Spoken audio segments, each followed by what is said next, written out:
Discovery of proton. अब देखो discovery of electron के अंदर एक छोटी सी लाइन लिख दो, नोट लगा, शायद लिखवाई थी मैंने आपको। क्या लिखवाया था मैंने? Cathode rays, the E by M ratio of cathode rays do not change with gases, ये लिखाया था। And do not depends on the nature of gas, ऐसा कुछ लिखाया था? नहीं लिखाया। तो चलो इलेक्ट्रॉन की डिस्कवरी के अंदर एक नोट लगाइए लास्ट में, क्योंकि मेरे ख्याल से लास्ट पॉइंट आपका E by M रेशियो ही था, है ना? और मिलिकन वाला करवाया था एक क्लास में, और मिलिकन वाला करवाया था ना, ठीक है।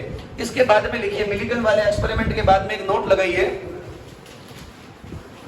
लगाइए, या उसके ऊपर नीचे कहीं लगा दीजिए। देखिए, by the various experiment it is confirm, by the various experiment it is confirm that, by the various experiment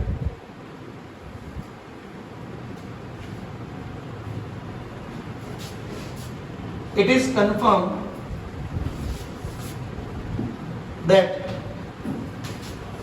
the E by M ratio, मतलब charge to mass ratio for electron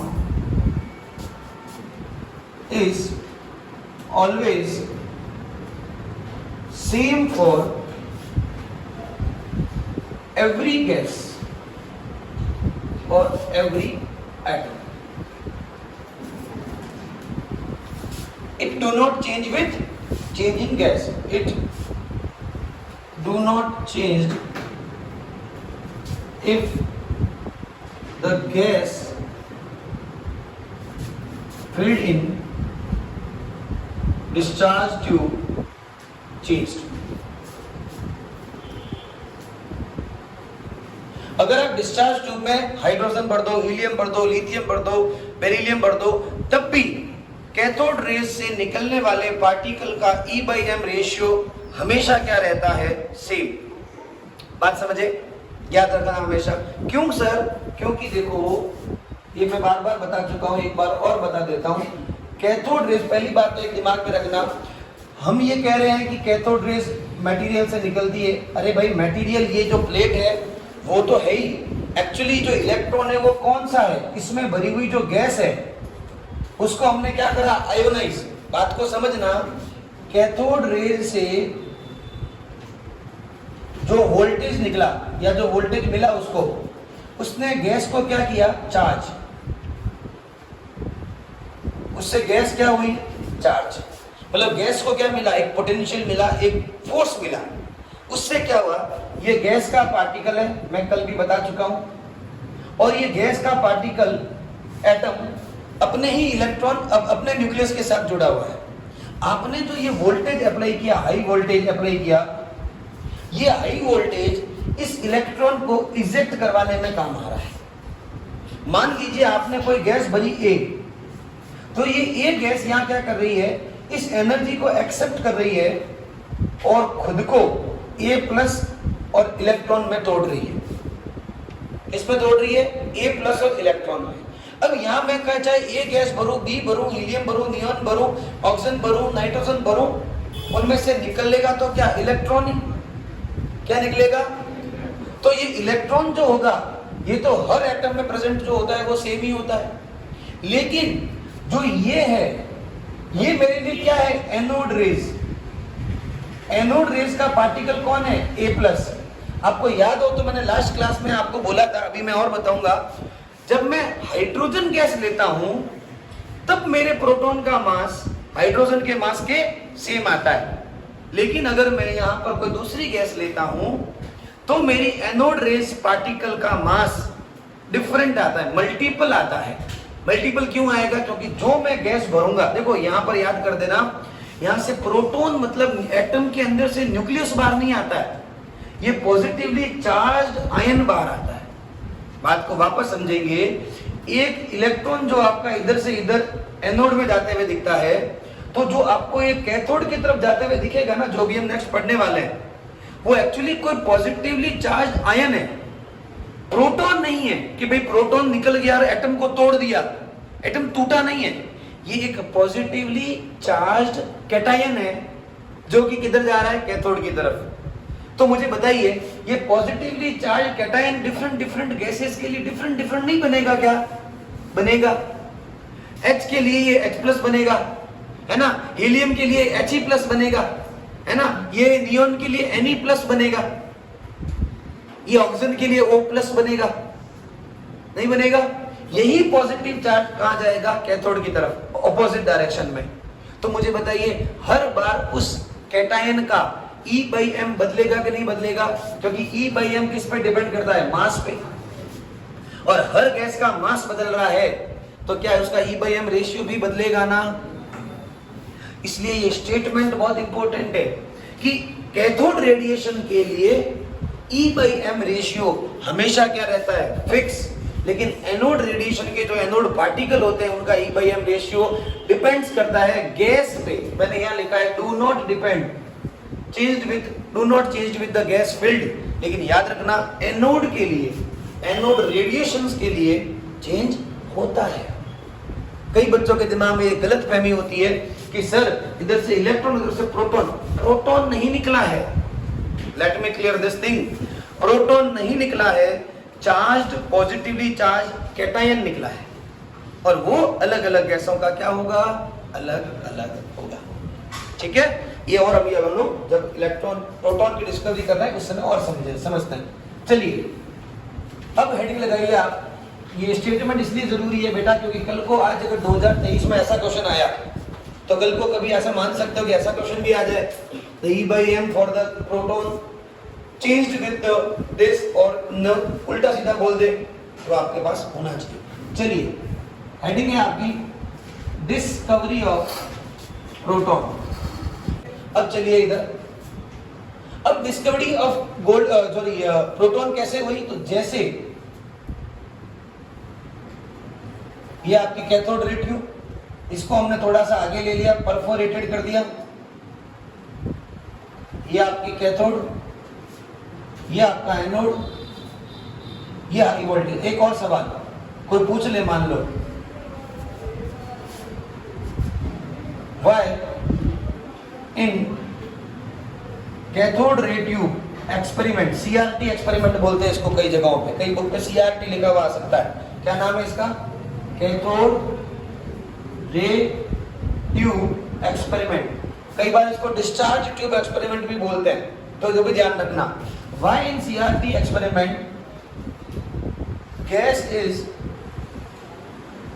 taken at low pressure and high voltage is applied। ये दोनों में होता है, चाहे आप anode की discovery करो चाहे आप कैथोड की डिस्कवरी करो, आपको ये दोनों बातें पता होनी चाहिए। देखो बड़ा सिंपल सा आंसर है। लो प्रेशर का तो आंसर क्या है? To charge the gases,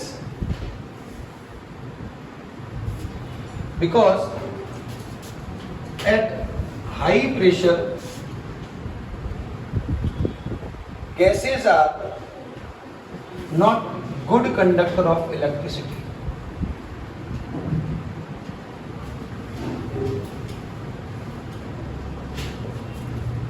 low pressure पे आपकी गैस एक अच्छे कंडक्टर का काम करती है, लेकिन हाई प्रेशर पे गैसेस अच्छे कंडक्टर का काम नहीं करती है। इसलिए हमें लो प्रेशर क्यों रखना पड़ा? ताकि हम गैस को क्या कर सके? Charge, to charge the gas, gas को चार्ज करने के लिए। जबकि गैसेस जो होती है वो बैड कंडक्टर होती है इलेक्ट्रिसिटी की, तो उसे गुड कंडक्टर बनाने के लिए हम उसे क्या करते हैं? लो प्रेशर पे लेके जाते हैं। सर हाई वोल्टेज का क्या रोल है? तो अभी मैंने आपको एक और चीज बोली थी, और जस्ट आपको ये पता भी होना चाहिए कि हम जो एक्सपेरिमेंट कर रहे हैं उसमें जो इलेक्ट्रॉन निकल रहा है वो किस में से निकल रहा है बेटा? गैस से। कई जगह पे ये दिमाग में कंफ्यूजन आता है कि सर इससे निकल रहा है, इससे नहीं निकल रहा है। इसका काम सिर्फ इतना है कि ये हमें इस गैस को चार्ज कर रही है, एक्साइट कर रही है। ये जो इलेक्ट्रिसिटी दे रही है ना, वो इसमें भरी हुई गैस के पार्टिकल को मिल रही है, और गैस का पार्टिकल क्या हो रहा है? चार्ज। और वही सेम चीज गैस के इलेक्ट्रॉन को न्यूक्लियस के साथ जो उसका बॉन्ड है उससे हटाने के लिए एनर्जी चाहिएगी। भाई इलेक्ट्रॉन न्यूक्लियस के साथ किसी न किसी अट्रैक्शन के साथ जुड़ा होगा, और अगर इलेक्ट्रॉन न्यूक्लियस के साथ जुड़ा होगा तो उसको हटाने के लिए कहीं ना कहीं से फोर्स चाहिएगा, इलेक्ट्रिकल फोर्स। तो ये इलेक्ट्रिकल फोर्स कौन देता है? ये वोल्टेज देता है। इलेक्ट्रिक फोर्स रिक्वायरमेंट कहां से पूरी होती है? हाई वोल्टेज से। अब क्योंकि इलेक्ट्रॉन इतना छोटा पार्टिकल इतने छोटे एटम से निकालना है तो वोल्टेज भी क्या चाहिएगा? हाई। कितना होता है? लगभग 10,000 से 20,000 के आसपास वोल्टेज रहता है। तो क्यों रहता है? To eject electron from its nucleus. Electron को उसके न्यूक्लियस से इजेक्ट करवाने के लिए, इजेक्ट का मतलब बाहर निकालने के लिए क्या चाहिए? High voltage. ये हो सकता है कई बार आपको क्वेश्चन की फॉर्म में या स्टेटमेंट की फॉर्म में पूछ ले, तो आपको आना चाहिए। Gas are not gas because BCOZ मैं कई बार शॉर्ट में ऐसे लिखता हूं, बिटवीन आपको पता ही है ऐसे लिखते ही है।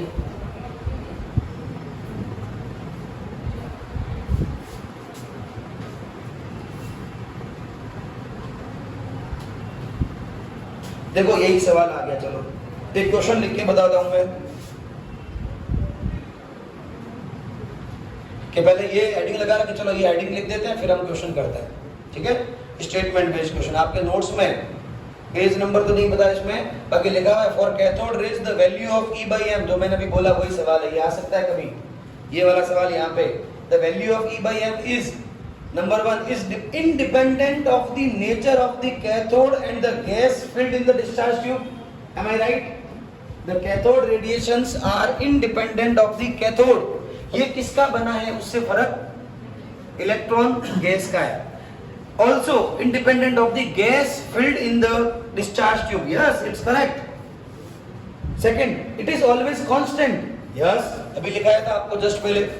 तीसरा, its value is minus 1.75 into 10 to the power 8 coulomb per gram.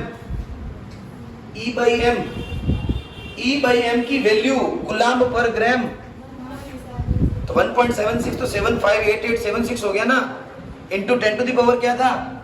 8 तो था, सही बोला ना? अरे E/m की वैल्यू, अच्छा माइनस क्यों बोला? अरे बेटा जी ये भी देखो छोटी छोटी मिस्टेक गलती करोगे। E/m है, ऊपर क्या लिखोगे? इलेक्ट्रॉन का चार्ज लिखोगे, और चार्ज किस में लिखोगे?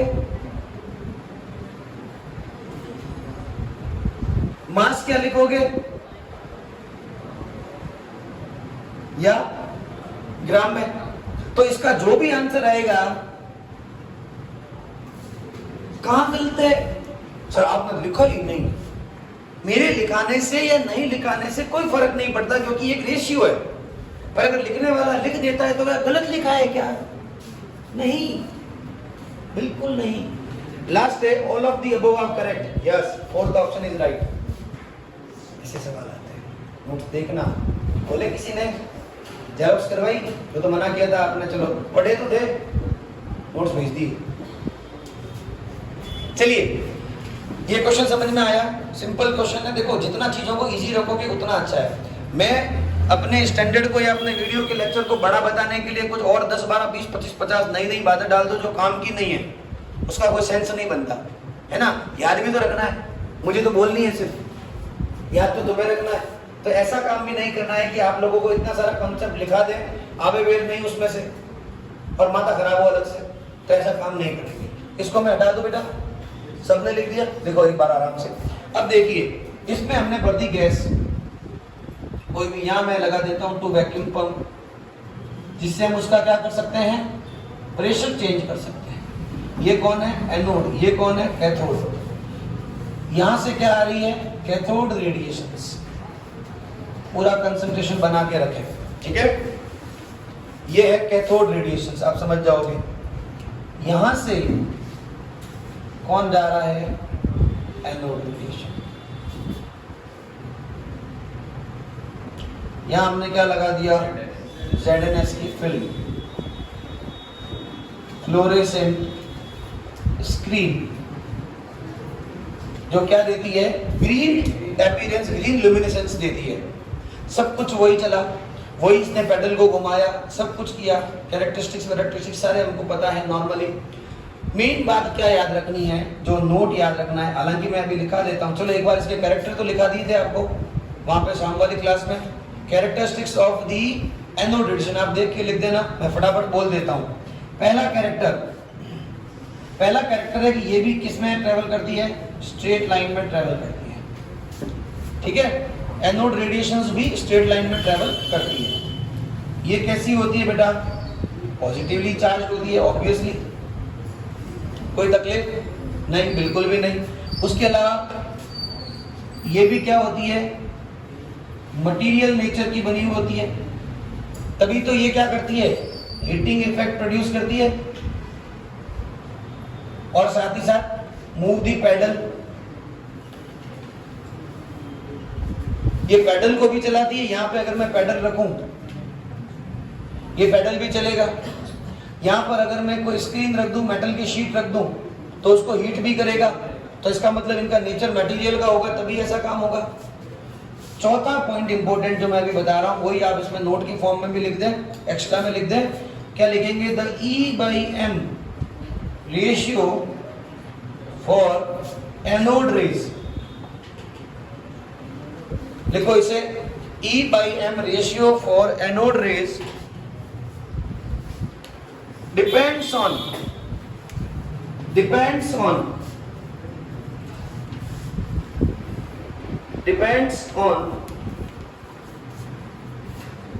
the gas filled in the discharge tube, the gas filled in the discharge tube.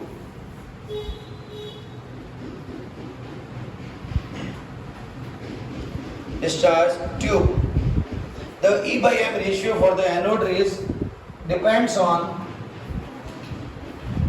gas, कोई है बात सर, किसने बोला, gas filled in discharge tube, ठीक है। अब इसका अगर थोड़ा सा अंदर की बात अगर समझे तो मैं वापस आपको वो चीज समझाने की कोशिश करता हूं कि पहली चीज तो आप ये ध्यान में रखें कि जो इलेक्ट्रॉन या जो प्रोटॉन हम कह रहे हैं, अब देखो अगर मैं इस एक्सपेरिमेंट में कोई भी गैस ले लूं, एनी गैस, ठीक है, तो ये जो हमारा यहां से एनोड पार्टिकल निकल रहा है, ये एनोड पार्टिकल अंदर भरी हुई गैस के एटम को, गैसियस एटम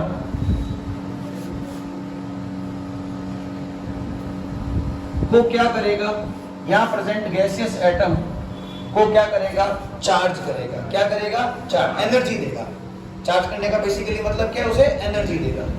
एनर्जी देगा तो मान लीजिए इसको मैं बोल देता हूं ए या एक्स, कुछ भी।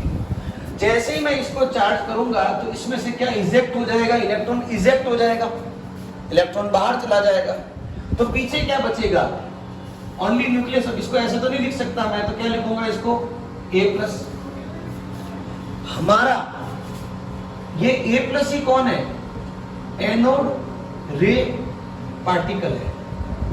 ये कौन है, कैथोड रे पार्टिकल है। अभी हमने इसको प्रोटॉन नहीं कहा, अभी हमने इसको प्रोटॉन, तो ये क्या है, एक एनोड रे का पार्टिकल है, कॉन्स्टिट्यूएंट पार्टिकल है। कब, अगर ए क्या है, एक एनी गैस, हाँ टाइम हो गया क्या, अच्छा जाओ। अब इफ ए इज हाइड्रोजन, अगर मैंने कोई भी गैस भरी तो मेरा जो A+ है वो मेरा क्या है, एनोड रे पार्टिकल। समझ आई बात। लेकिन अगर मैंने ए कौन सी गैस ली, हाइड्रोजन, सेम वही हाई वोल्टेज, हाई वोल्टेज आएगा तो क्या बना, ठीक है। अब जब ये H प्लस और इलेक्ट्रॉन बना तो ये तो मेरा अभी भी क्या है, कैथोड रे पार्टिकल, जिसको मैं क्या नाम बोलता हूं, इलेक्ट्रॉन। कोई दिक्कत? लेकिन ये अब जो मेरा एनोड रे पार्टिकल है, अब मैं इसको क्या बोल सकता हूं? कुछ खेल समझ में आ रहा है? प्रोटॉन कब कहा? जब इसमें हाइड्रोजन गैस भरी गई। समझ आई बात? जो भी गैस भरूंगा उसके रेस्पेक्ट में मुझे पॉजिटिवली चार्ज आयन मिलेगा। एक्चुअली कहने का मतलब ये है कि ये एनोड और ये कैथोड है, तो मेरा जो इधर आ रहा है ना, ये A प्लस आ रहा है, और इधर हमेशा ही कौन जा रहा है? इलेक्ट्रॉन। तो जो मैंने स्टेटमेंट लिखाया कि E/M रेशियो जो है एनोड रेस का, एनोड रेस, मैंने प्रोटॉन नहीं बोला, प्रोटॉन बोला, इसका मतलब मैंने ये कह दिया है कि मैंने कौन सी गैस भर दी। अब अगर किसी किताब में आपके इस प्रोटॉन की डिस्कवरी में लिखा हुआ है कि when he field hydrogen gas in this, तो वो हो सकता है आने वाले सारे स्टेटमेंट में उसको प्रोटॉन प्रोटॉन प्रोटॉन प्रोटॉन बोले, लेकिन शुरुआत उसने हाइड्रोजन से नहीं करी थी। उसने कोई भी गैस को भरा, क्योंकि उसने कैथोड में भी जब कोई भी गैस को भरा था तो वो एनोड के टाइम में इतना दिमाग नहीं लगाएगा कि इसमें कोई भी गैस भर दे। और उसने हाइड्रोजन भर के जब उसका मास निकाला और वो मास प्रोटॉन के मास का सेम आया, प्रोटॉन बोले तो हाइड्रोजन का आइसोटॉप प्रोटियम, प्रोटियम का जो मास होता है वो होता है 1 AMU, एब्सोल्यूट मास। और आपको पता हो तो इसी की वैल्यू होती है, एंड माय डियर स्टूडेंट्स, यही मास किसका होता है? प्रोटॉन का, हाइड्रोजन का और एनोड रेस के पार्टिकल का, जो कि हाइड्रोजन की भरी हुई होती है। कहा समझे? हाँ, कब तब मुझे प्रोटियम बोलना पड़ा। अब कोई इंसान एक पूंछ लगा के और एक हाथ में गदा लेके आपके सामने आएगा तो आप उसे हनुमान जी बोलोगे? हाँ, मुंह भी फुला के, मैं का मुंह फुला रही हूँ, सर ये बोला ही नहीं आपने। बिल्कुल राइट, ये भी तो कैरेक्टर है। तो अगर ऐसा करके आएगा तो आप उसे हनुमान जी बोलोगे, लेकिन अगर वो त्रिशूल लेके आ रहा है और पूंछ लगा के बैठा और आगे सूंड भी लगा दी, आप कंफ्यूज्ड भाई, या तो तू सिर्फ सूंड लगा या सिर्फ पूंछ लगा, या ये दोनों हटा के त्रिशूल रख, तो मैं तुझे शिव जी बोलूंगा, सूंड होगी तो गणेश जी, पूंछ होगी तो शायद हनुमान जी, क्योंकि और तो किसी देवता के पूंछ है नहीं। कैरेक्टर। तो आप प्रोटॉन कब कह पाए? जब आपको हाइड्रोजन गैस लेने के बाद जब आपने मास निकाला और वो मास हाइड्रोजन के ही आइसोटोप प्रोटियम के जस्ट जैसा का जैसा आया, तब आपने उसका नाम क्या दिया? प्रोटॉन। अब तो इलेक्ट्रॉन दिया था तो प्रोटॉन बोल दिया, पर वर्डिंग सिमिलर हो गई। बात समझ में आ रही है? अच्छा, एक और चीज यहाँ पे ऐड कर देना, फर्जी बात है कि इनको कैनाल रेस भी बोला गया। क्या बोला गया? अब क्योंकि स्टेटमेंट में ऐसी चीजें आ सकती है। क्यों बोला कैनाल? तो इसमें ऐसा माना गया कि देखो, इलेक्ट्रॉन की एक स्ट्रीम बनती है, स्ट्रीम यानी लहर, और इसके बीच में देखो, जब दो ऐसे नाले या नदियां टाइप होती है, उसकी स्ट्रीम को हम कैनाल बोलते हैं। तो दो कैनाल के बीच में से आपके प्रोटॉन निकल रहे हैं, तो इसको क्या नाम दिया? कैनाल रेडिएशंस भी नाम दिया। तो ये भी थोड़ा सा ध्यान रखना। बाकी वो सारे पॉइंट इसमें आते हैं कि ये इलेक्ट्रिक और मैग्नेटिक फील्ड से डिफ्लेक्ट होता है। यस, बिल्कुल होता है, क्योंकि इसके ऊपर पॉजिटिव चार्ज है, तो ये इलेक्ट्रिक और मैग्नेटिक फील्ड से डिफ्लेक्ट होगा, 101% होगा। ठीक है, मटेरियल का होता है, बना होता है, ये सब ठीक है। ठीक है, अब मेरा कॉन्सेप्ट समझ में आया आपको बेटा? वापस समझा देता हूं।